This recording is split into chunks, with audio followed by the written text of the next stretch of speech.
Olá, alunos! Bem-vindos à última parte da unidade 8, que trata sobre flexão de vigas simétricas. Nessa aula, vamos tratar a parte de deflexão. Então, vamos lá? Roda a vinheta!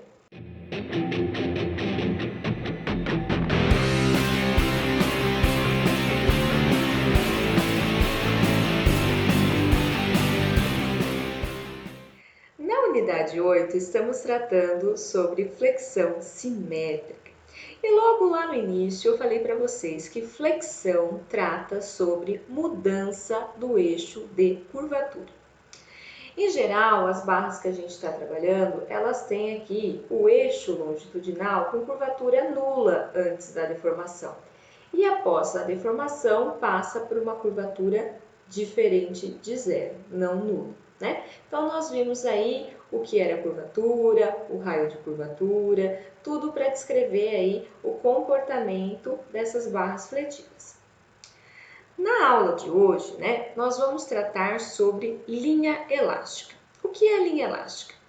Linha elástica refere-se à forma exibida pelo eixo de uma barra de material elástico na configuração deslocada, como exemplificado na figura aqui ao lado. Então, o que nós vamos tentar descrever? A gente vai tentar descrever, qual que é o valor desse deslocamento que eu indiquei aí como V, ao longo de todo o comprimento da barra. Percebam então a linha elástica como sendo essa linha tracejada. Bom, o que vai importar para a gente? Cada tipo de apoio limita a inclinação e ou deslocamento, descrevendo uma configuração deslocada diferente para cada uma dessas barras. Então, nós vamos estudar para diferentes condições, tanto de vinculação como de carregamento, como é que fica a linha elástica.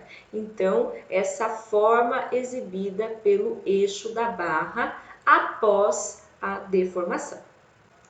Então, conhecendo a equação da linha elástica, pode-se calcular algumas coisas interessantes para a nossa viga ou para a nossa barra. Nós podemos calcular o deslocamento transversal, também chamado de flecha. Nós vamos utilizar a letra V quando formos nos referenciar sobre o deslocamento transversal. Vocês podem ver aí na figura que eu indiquei como sendo V de x, ou seja, V é uma função de x. X é o quê? X é a coordenada posição para a nossa viga, Aí eu indiquei nesse caso, o eixo X orientado da esquerda para a direita. Vamos poder calcular também a rotação, também chamada de giro ou declividade. Nós vamos, quando nos referirmos a ela, utilizar a letra θ. Então, nós teremos um θ de x, porque ela também depende da coordenada posição. Então, para cada ponto, para cada seção da nossa barra, nós teremos um deslocamento transversal e uma rotação diferente. Bom, para deduzir a equação diferencial da linha elástica, utiliza-se o conceito de curvatura. Nós vimos então na aula passada que curvatura é igual a 1 sobre R. Conforme já estudamos, na flexão pura, a configuração deformada da viga, ou seja, a linha elástica, é circular com um raio de curvatura R. Isso é o que nós já sabemos. Bom, outro aspecto muito importante agora, na hora da avaliação da linha elástica, é a gente pensar sobre a convenção de sinais. Então, vamos lá.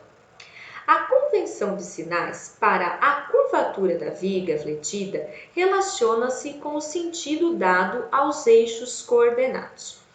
Vamos considerar esse sistema de eixos coordenados que eu indiquei aqui. Olha só, o eixo X ele é positivo da esquerda para a direita e o eixo Y é positivo de cima para baixo.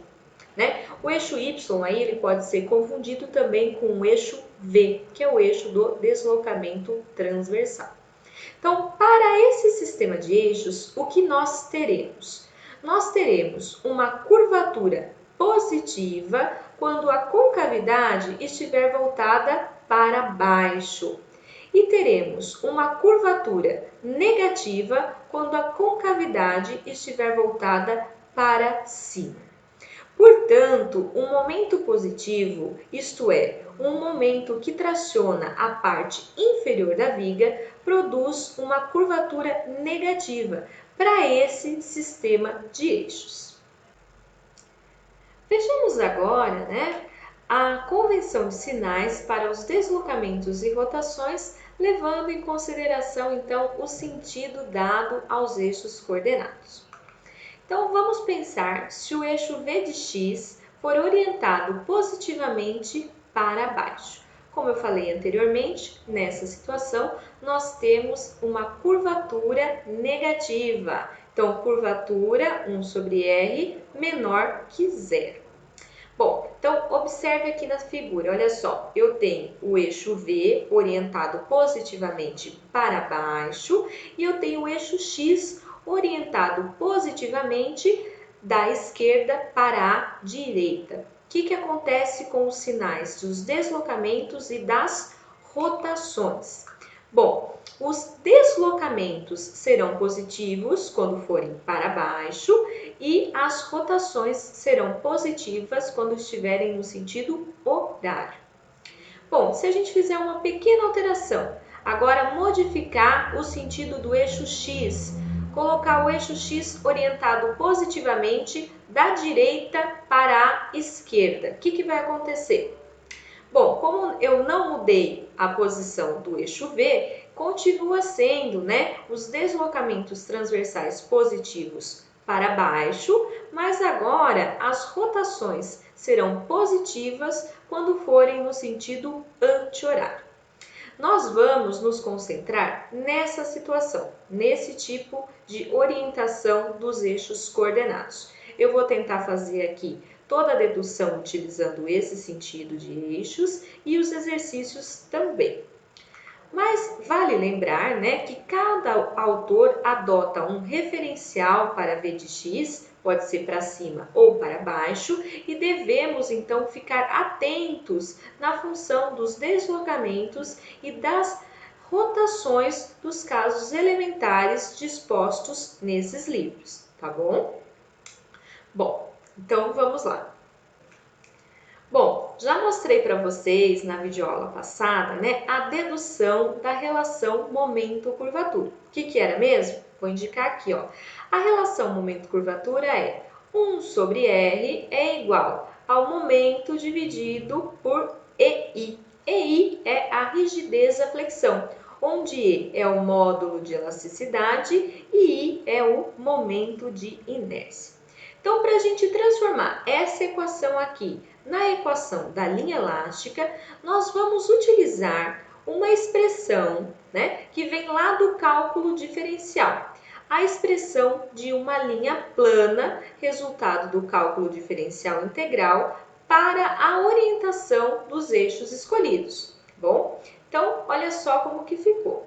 Ficou 1 sobre R igual a menos, porque está de acordo com a orientação dos eixos que eu escolhi. Então, igual a menos d2v dx2 dividido por 1 mais dv dx ao quadrado, tudo isso da parte de baixo elevado a 3 meios. A gente teria essa equação enorme aí.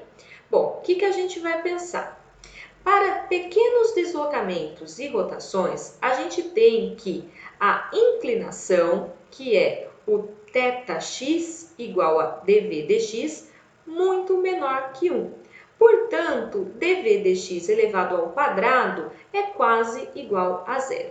Então, isso vai resultar para a gente na seguinte equação aqui embaixo, ó. d2v dx2 é igual a menos 1 sobre R. Então, a gente tem aí uma equação diferencial de segunda ordem.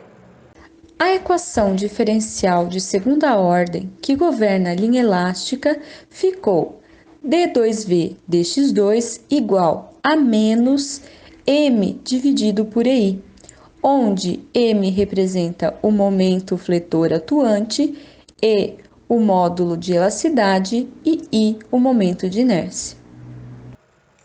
Essa equação diferencial ela pode ser integrada sucessivamente para a obtenção do deslocamento da viga. Então, a gente fazendo, integrações sucessivas, eu chego a V de x.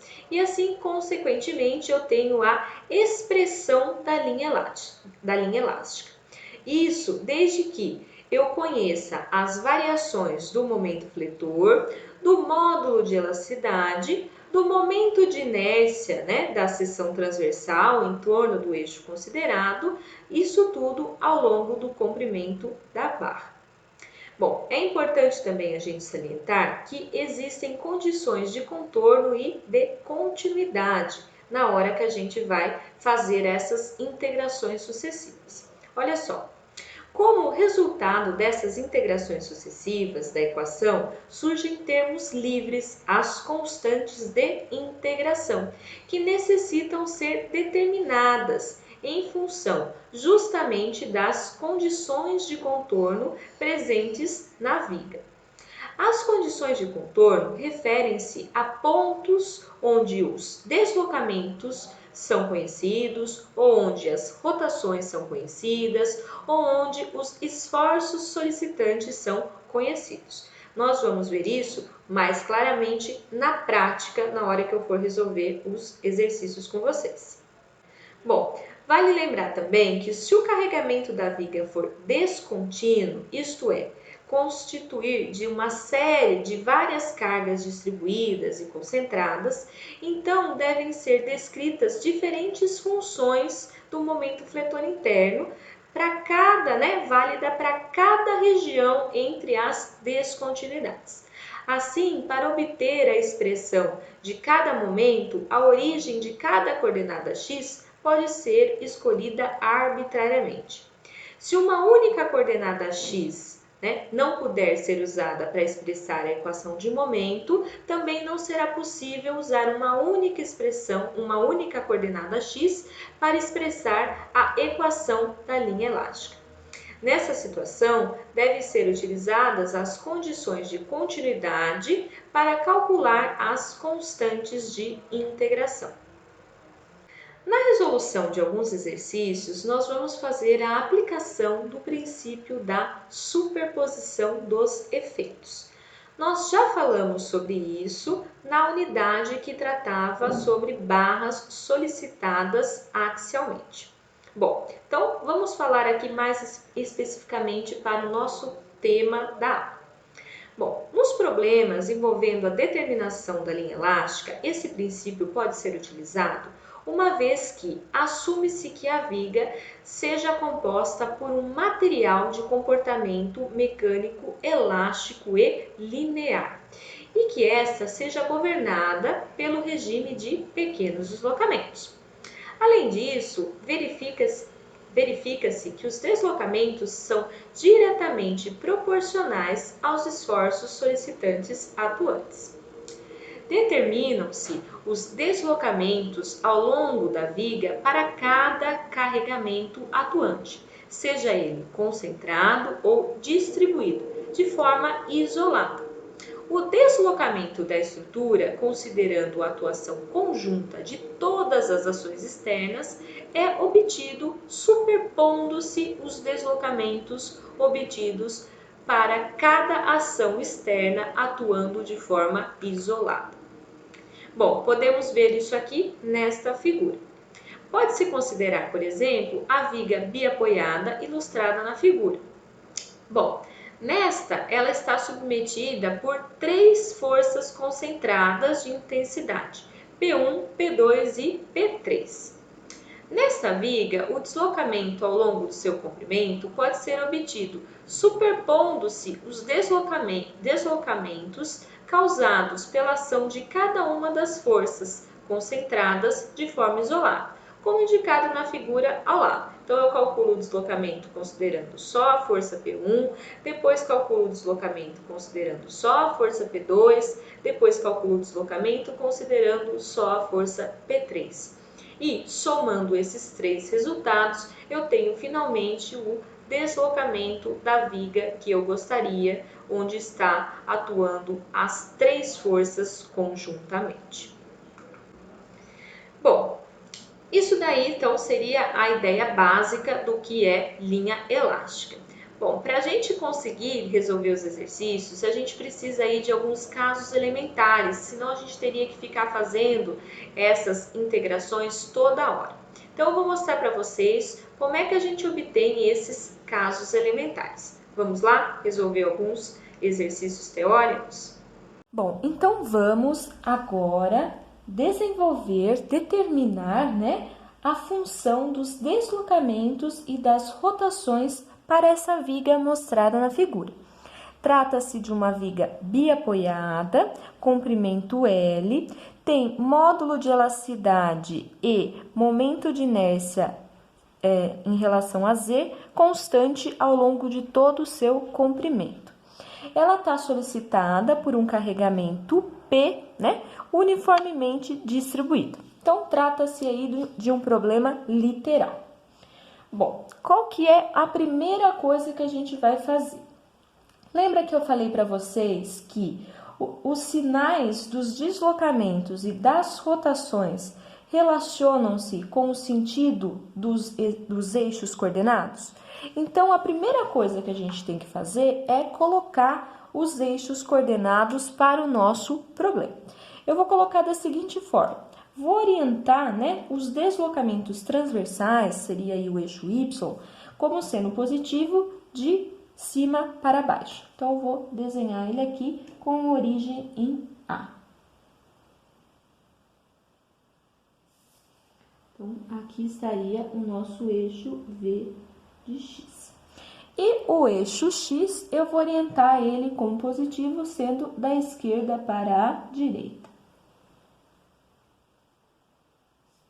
Então, aqui está nosso eixo X. Espero que dê para enxergar na figura. Bom, então, isso daí é o que nós teremos.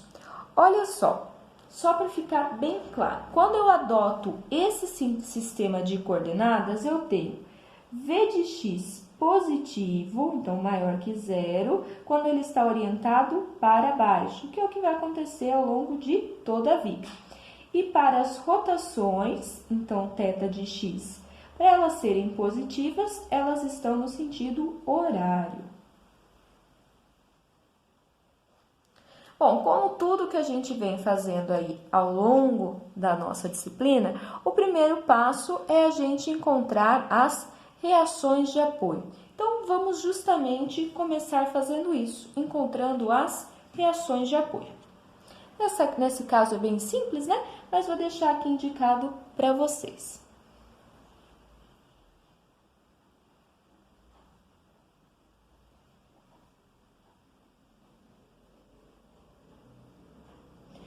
Então, o que a gente tem aí para falar sobre as reações de apoio? Bom, a gente pode falar aí com relação às reações de apoio, né? Que nós temos aqui dois vínculos, um do segundo gênero e um do primeiro gênero. Mas o que acontece aqui com o vínculo do segundo gênero? A gente não tem nenhuma força na direção do eixo X, portanto, não vai surgir reação também na direção do eixo X. E vai aparecer aqui no vínculo A apenas uma reação vertical. Vou escrever tudo isso aqui no nosso diagrama de corpo livre. Então, aqui está o eixo da barra, ela está solicitada por um carregamento aqui uniformemente distribuído.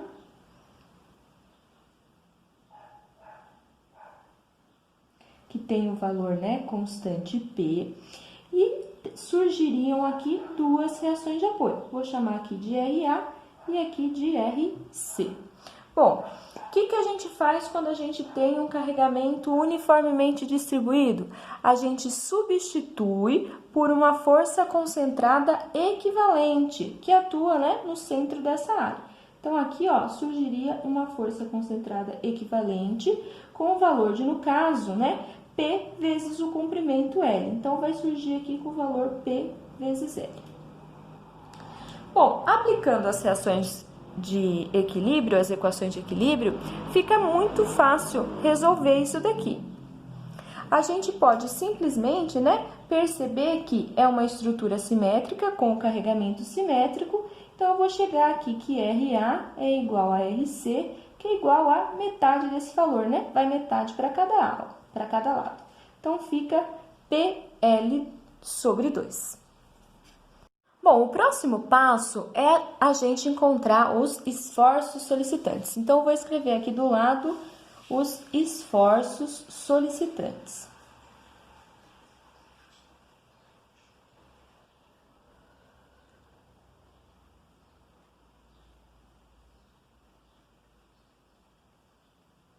Bom, então vocês vão relembrar de como que a gente fazia para encontrar os esforços solicitantes. É sempre a mesma história, a gente vai usar o método das seções. Nesse caso, a gente tem uma força uniformemente distribuída, basta um corte. Eu vou fazer um corte fictício qualquer aqui, vou chamar de 1, e eu posso olhar a porção da esquerda ou olhar a porção da direita. Eu vou optar aqui por olhar a porção da esquerda, que vai dar na mesma, Foi só uma opção minha. Então, vamos escrever aqui, corte 1. Ele vale aí para a barra toda, para o trecho AB. Então, vamos desenhá-lo aqui, Então, o que vai aparecer?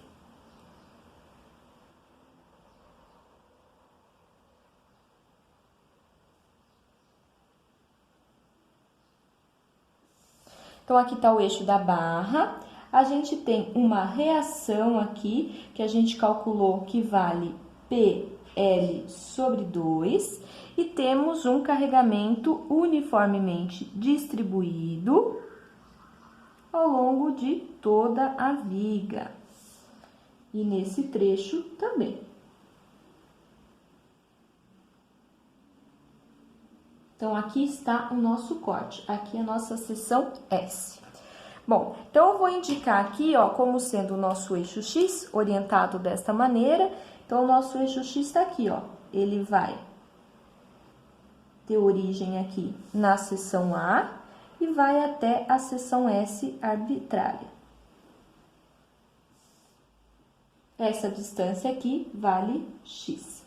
Então, aqui é a seção A, E aqui tem essa distância X. Bom, para restabelecer o equilíbrio, o que surgem aí? Surgem os esforços solicitantes. Então, eu vou indicar aqui, o esforço cortante e o esforço momento fletor. Então, a gente fica com isso aí. Já coloquei nos sentidos positivos, que é a cortante fazendo giro no sentido horário e o momento tracionando as fibras inferiores. Novamente, nós temos aqui, uma força distribuída. O que a gente faz? Transforma ela numa força concentrada equivalente, que atua na metade desta área, no centroide dessa área. No caso de um retângulo, é bem na metade.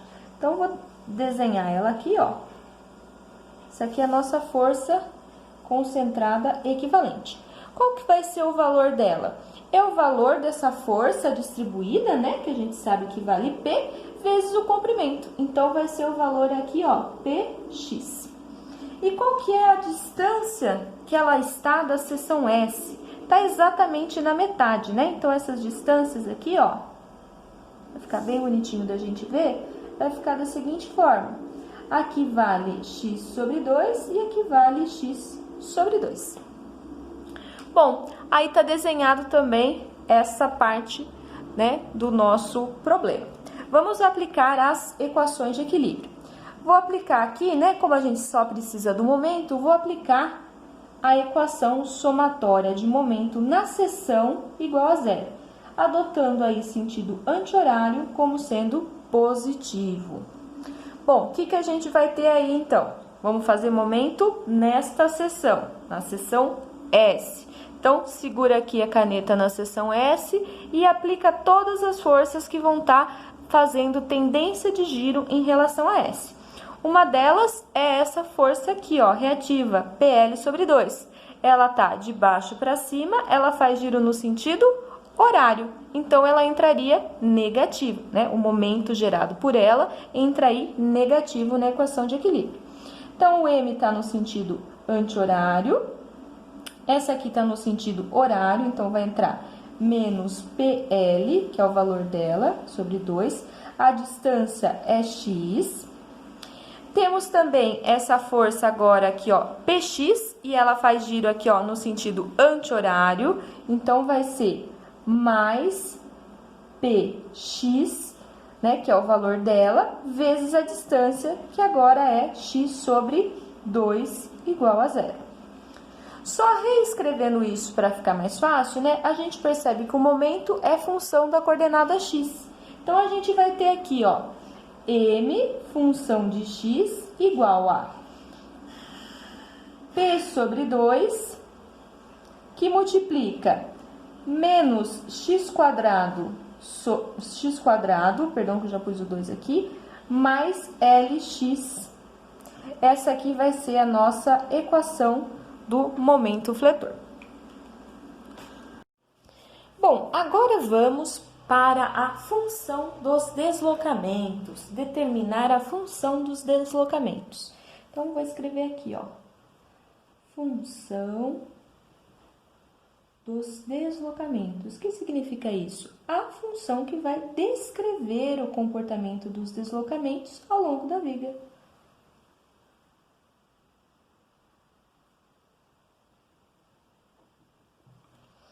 Então, vamos lá. O que a gente teve aí que eu mostrei para vocês na explanação teórica? Eu mostrei que V duas linhas, ou seja, derivada segunda da função deslocamento, é igual a menos a função do momento dividido por EI. Aqui no enunciado está escrito que EI é constante, a gente nem precisa se preocupar com ele é constante. Então, se ele é constante, fica tudo mais fácil de resolver. Bom, então, nosso primeiro passo é substituir aqui pela função do momento que a gente acabou de obter. Então, vamos fazer isso. Então, eu vou ficar aí, ó, com V duas linhas igual. Substituindo aqui, ó, menos, vou deixar 1 sobre EI e vou escrever tudo isso aqui agora, ó. P sobre 2, que multiplica menos x quadrado mais L vezes x. Pronto, escrevi tudo aí. Bom, agora o que a gente vai fazer? Vamos fazer integrações sucessivas. Então, eu vou integrar aqui. Quando eu integrar em relação a x, eu tenho V duas linhas, eu vou ter V', que é o mesmo que dV dx. Então, eu vou escrever aqui, ó, dV dx igual. Então, vamos fazer isso, vamos integrar isso daqui. Olha só, tudo que é constante não vai mudar. Então, vou escrever aqui, ó, menos P dividido por 2EI. Vai ficar aqui para fora, sem nenhum problema. E vamos integrar o que está lá dentro. Integral de x quadrado é o quê?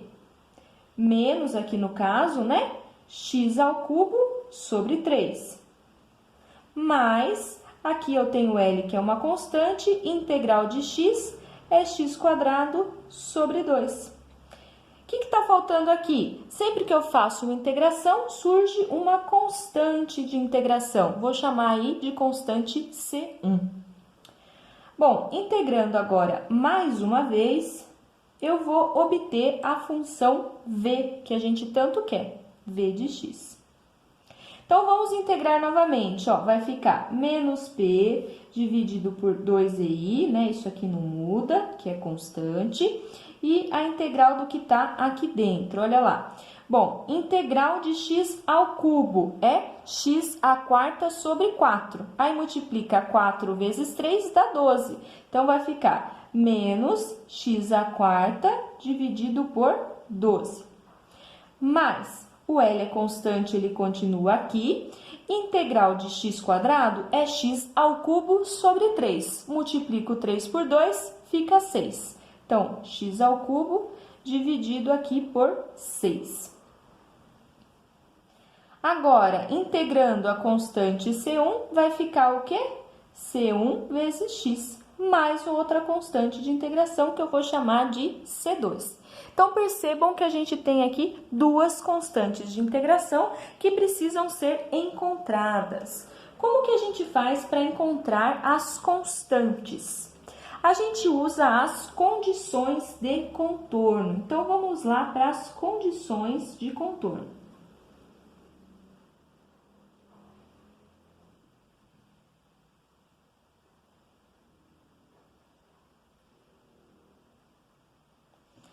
O que a gente sabe de condições de contorno desta viga? Condição de contorno são pontos onde a gente conhece o deslocamento, onde a gente conhece o giro, onde a gente conhece algum esforço solicitante. Nesse caso, a gente sabe que tanto na seção A, ou seja, x igual a 0, quanto na seção B, x igual a L, a gente tem deslocamento igual a 0. Então, a gente vai usar isso como condição de contorno. Temos duas condições, duas incógnitas, vai dar certinho. Então, vamos lá. Olha só, vai ficar, então, V de x igual a 0, igual a 0. Substitui lá na nossa equação. Se eu substituir todo x aqui por 0, sobra o quê? Que a constante C2 é igual a 0. Bom, V de x igual a L é igual a 0. Ah, agora eu tenho que substituir lá, ó. Vamos substituir. O que eu vou ficar? Menos P sobre 2EI, que multiplica menos L a quarta sobre 12, mais L a quarta sobre 6, né? Porque aqui, ó, é L vezes L ao cubo, fica L a quarta, mais C1 vezes L igual a 0. Só reescrevendo aqui e isolando C1, eu chego que C1 é igual a PL ao cubo dividido por 24EI. Então, se a gente substituir a constante C2 e C1 aqui, pronto, nosso exercício está resolvido. O que eu vou fazer? Eu vou fazer isso, né? Essa substituição e depois vou escrever da maneira que aparece nos livros. Então, vamos fazer, ó. V de x ficou igual a quê? Ó, vamos substituir lá. Menos P sobre 2EI, que multiplica menos x à quarta sobre 12, mais L ao cubo, L vezes x ao cubo, perdão, dividido por 6, mais P vezes L ao cubo, dividido por 24EI vezes x, que é a constante C1 vezes x. A constante C2 é igual a 0. Mas não aparece assim nos livros. Então, eu vou reescrever aqui só para mostrar como que aparece nos livros, tá? Tá certo deixar desse jeito, mas só para vocês verem como que aparece nos livros. Então, vamos reescrever. Olha só como fica. Nos livros, eles costumam deixar aqui em evidência a seguinte parcela, ó. PL a quarta sobre 24EI.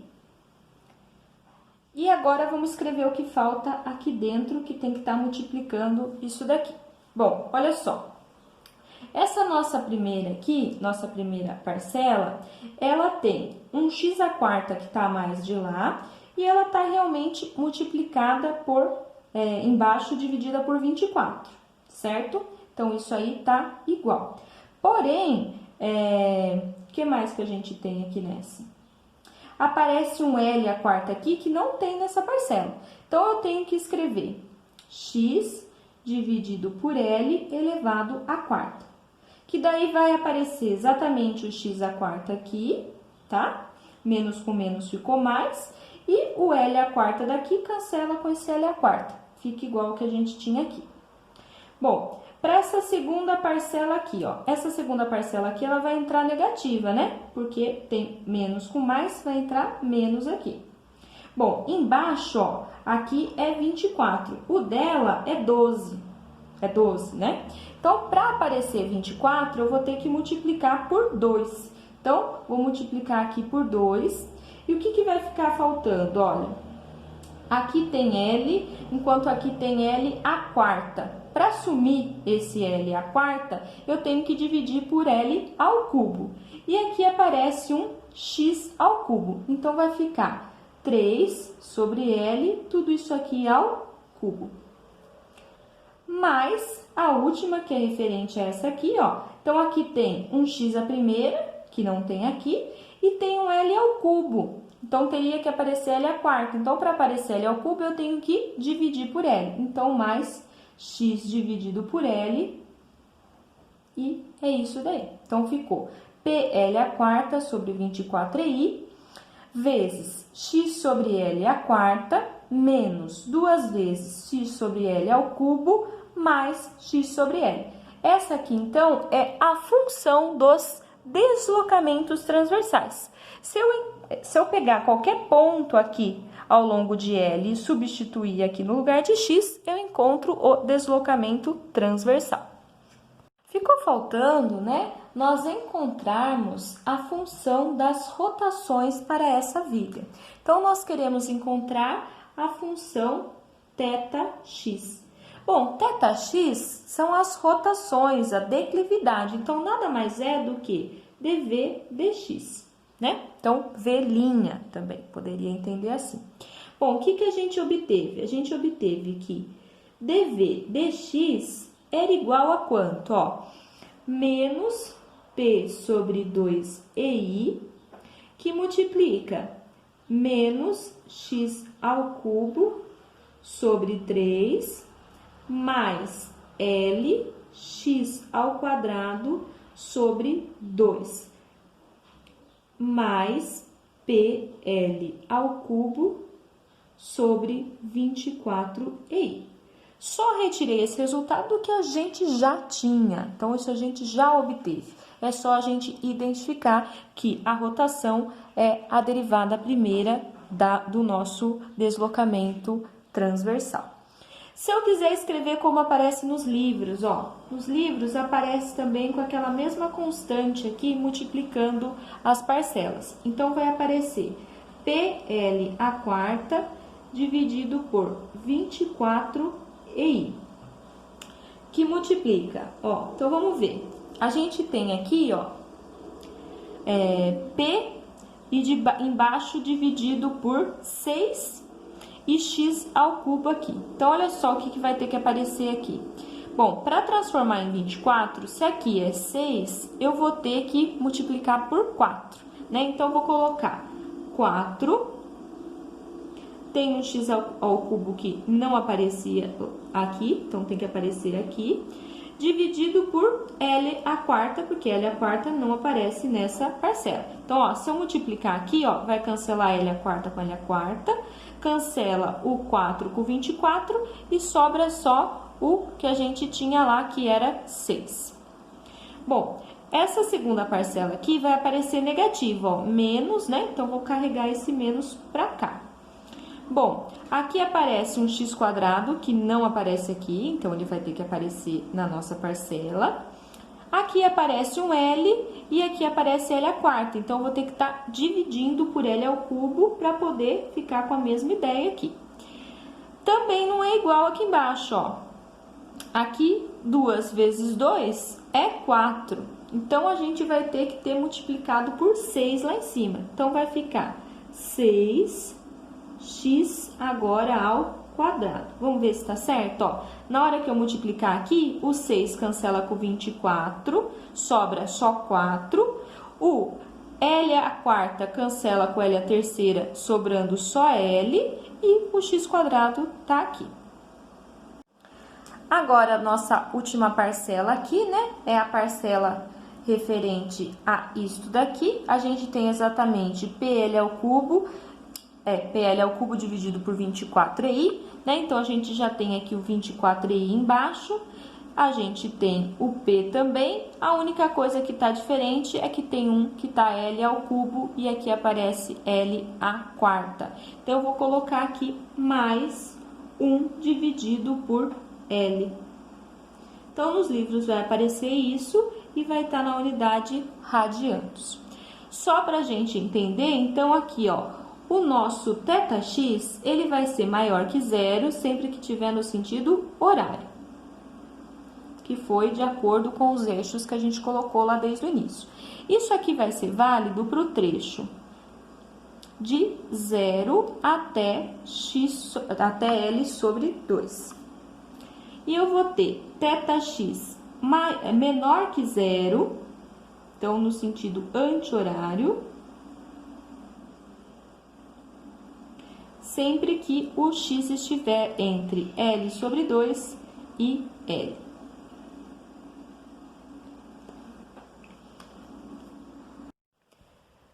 Vamos determinar, para mais um exemplo literal, a equação da linha elástica e a inclinação, né? Para esta viga indicada aqui na figura, tá bom? Vamos admitir que a rigidez, a flexão, então EI, seja constante para toda a viga. E vamos também desprezar o efeito da força cortante. Bom, então, nosso primeiro passo, como já fizemos da outra vez, é o quê? Definir a posição, né, dos eixos. Então, onde vai ser a origem dos eixos. Dessa vez, eu vou colocar a origem aqui no ponto B. Por quê? Porque assim eu nem preciso calcular a reação de apoio. Eu faço os cortes e olho para a porção da direita. Então, vou colocar aqui, ó, a origem do sistema de coordenadas exatamente na extremidade da viga, na seção B. Então, aqui vai estar o eixo V de X e aqui vai estar o eixo X.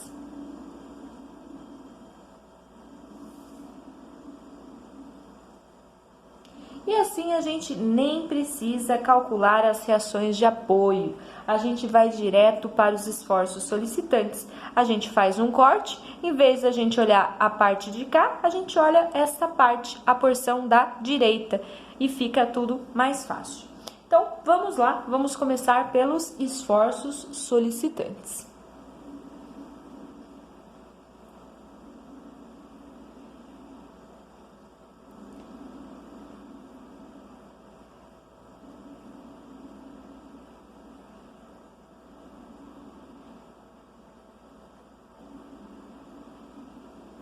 Então, o que nós temos aí, né, para fazer? Bom, nós temos que fazer um corte. Nós temos apenas uma força distribuída, né? Sempre a mesma história. Para encontrar os esforços solicitantes, uso o método das seções. Então, nós fazemos cortes, seções hipotéticas, fictícias. Vou fazer apenas um. Então, vou seccionar aqui, ó, que vai ser o nosso corte 1. Então, vou escrever aqui, ó, corte 1. O corte 1 vale para toda a viga, todo o comprimento AB.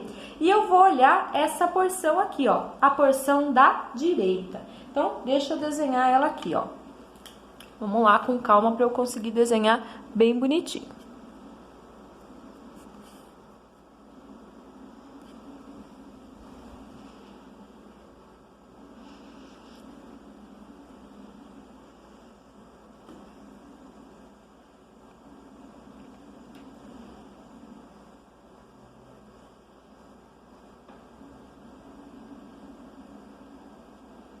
Então, aqui tá o eixo da viga, essa extremidade é livre, ó, não tem nada aplicado, e ela tá solicitada a uma força uniformemente distribuída com o valor P. Deixa eu desenhar ela aqui, ó.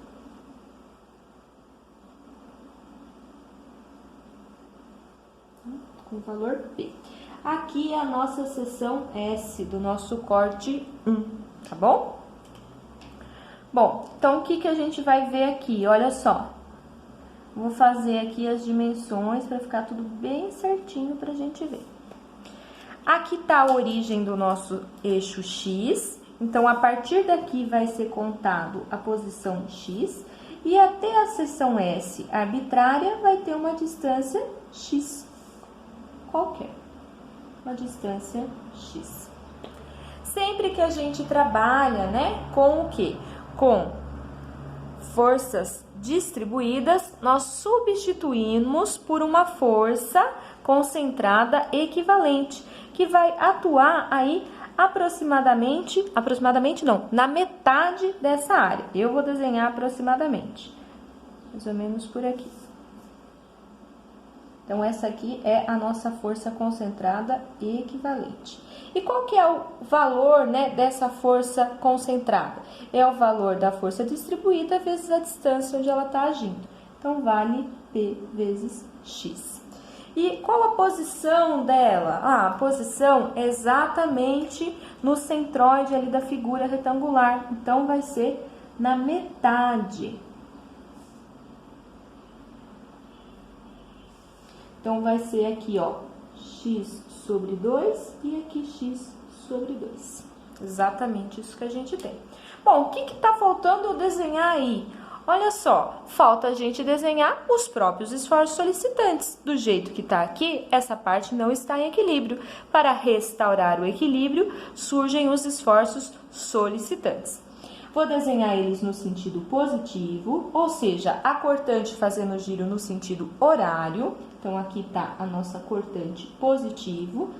E o momento fletor positivo tracionando as fibras inferiores. Aqui está o momento.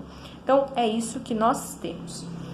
Vamos agora aplicar a equação de equilíbrio somatória de momento na seção igual a zero. Bom, considerar aqui também que sentido anti-horário é positivo. Aí a gente vai olhar, ó, aqui atuando na própria seção S, o momento M está no sentido horário, então ele vai entrar negativo, menos M. Temos também, né, a força, ó, essa força PX. Então, a seção está aqui, aplico essa força, giro no sentido horário. Se é no sentido horário, vai ser menos também, né? O momento ou a tendência de giro vai entrar aqui com o sinal negativo.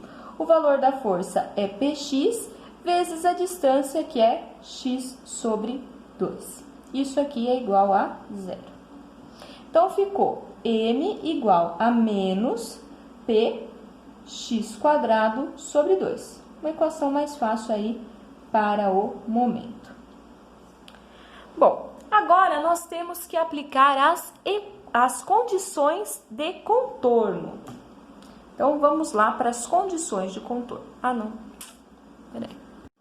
Vamos agora descrever a função dos deslocamentos. Então, vou escrever aqui, ó, função dos deslocamentos.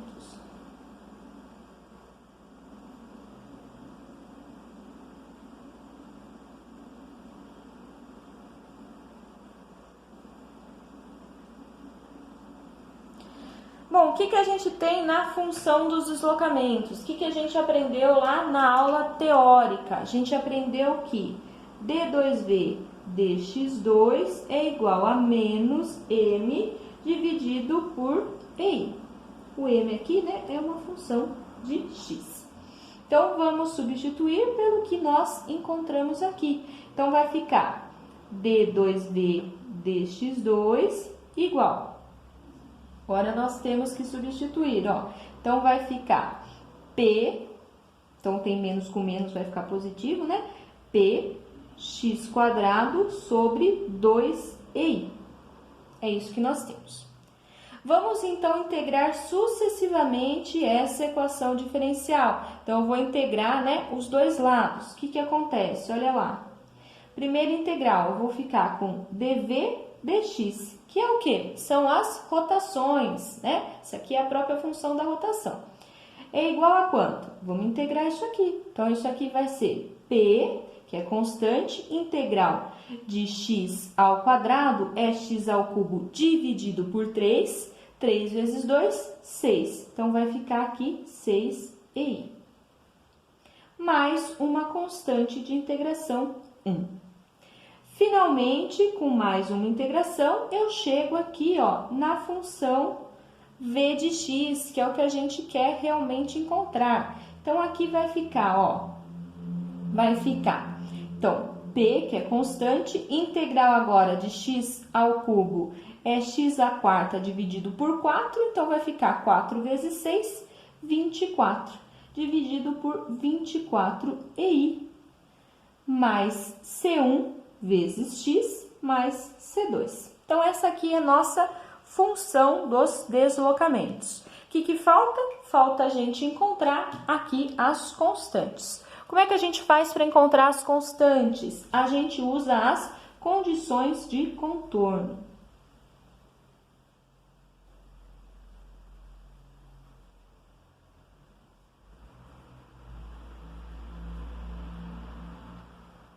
Como é que eu vou fazer então agora? Vamos ver o que a gente conhece. O que a gente sabe? Ó, a gente sabe que nesse ponto A, a gente tem um engaste. O que o vínculo engaste, o vínculo do terceiro gênero, fala pra gente? Ele impede as translações em duas direções perpendiculares, né? Na horizontal e na vertical. Na horizontal não importa pra gente, né? Porque não tem nenhum carregamento nessa direção. Então, ele impede na direção vertical e impede também o giro. Então, o giro nessa posição, aqui na posição do engaste, na seção A, também é igual a zero. Então, a rotação é igual a zero. Então, essas são as duas condições de contorno que a gente tem. A gente tem que o deslocamento para x igual a quanto? Ó, igual a L é igual a zero e a gente tem que o giro também nessa posição, na seção A, então o giro para x igual a L também é igual a zero. Então vamos agora aplicar essas duas condições de contorno. Tanto faz eu aplicar uma ou outra primeiro, né? Eu vou começar aqui aplicando essa condição de contorno. Então, eu vou falar que o giro de x igual a L é igual a zero. Lembrando que o giro é igual a dv dx. Então, eu vou falar aqui justamente isso. dv de v de x igual a L dx, né? É igual a zero. Então, vamos escrever isso aqui, ó. P, no lugar de x, eu vou colocar L ao cubo sobre 6i mais C1 é igual a zero. Bom, facilmente eu isolo aqui o C1, eu chego que C1 é igual a menos P vezes L ao cubo dividido por 6i. Então, essa é a nossa primeira constante de integração, que a gente conseguiu aqui determinar. Vamos agora determinar a segunda constante de integração, usando então agora, ó, v de x igual a L igual a zero. Então, substituindo nesta equação aqui, olha só com o que a gente fica, ó.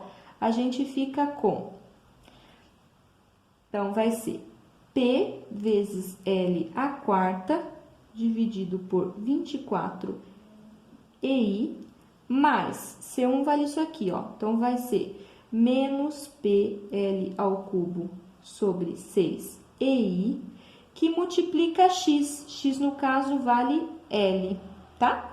Mais C2 igual a zero. Então, é só a gente resolver essa parte que a gente tira aqui qual que é o valor de C2, né? Então, a gente tira aqui que C2, se vocês fizerem essa continha aqui em casa, vocês vão ver que vale 3P vezes L à quarta sobre 24i. Então, pronto, descobrimos as duas constantes de integração. Agora, nós podemos aqui escrever a nossa equação, né? Essa equação aqui dos deslocamentos transversais. Então, vou só substituir aqui, ó. Eu fico com v de x igual a p x à quarta sobre 24i, mais, no lugar de C1, eu vou escrever menos P L ao cubo sobre 6EI vezes x, mais a constante aqui, que é 3PL a quarta dividido por 24EI. Bom, então com base nisso aqui que a gente chegou, a gente pode rearranjar e escrever dessa forma, que é a forma que aparece nos livros, tá? Eles só reescreveram para ficar sempre de uma maneira parecida, né? Sempre com essa mesma constante aqui de multiplicação. Bom, então, isso aqui vai ser importante para a gente, porque a gente pode fazer vários casos simples, como esses dois que nós fizemos, e aí encontrar, né, um leque de opções de casos simples para a gente utilizar depois, usando juntamente o princípio da superposição dos efeitos. Então, vou mostrar agora para vocês alguns casos elementares de linhas elásticas. Estou mostrando aqui para vocês as linhas elásticas de alguns casos elementares. Então, eu tenho aqui, para o caso de uma viga biapoiada com uma carga concentrada no meio do vão, uma viga biapoiada agora solicitada por um momento fletor externo. Tem também uma viga biapoiada com carregamento uniformemente distribuído, que foi o que a gente desenvolveu.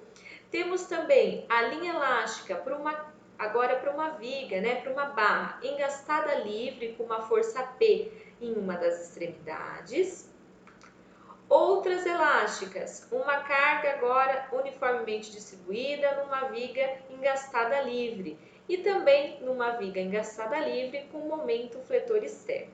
Esses são aí apenas alguns casos elementares que a gente pode utilizar na resolução dos exercícios. Utilizamos os casos elementares e o princípio da superposição dos efeitos. Então, pessoal, essa foi a última parte da unidade 8, uma unidade muito importante, espero que vocês estejam estudando direitinho. E conforme for aparecendo as dúvidas, entre em contato comigo pelo e-mail, também temos o fórum lá no Moodle, não deixem de retirar as dúvidas, tá bom? Então, bons estudos a todos. Tchau, tchau!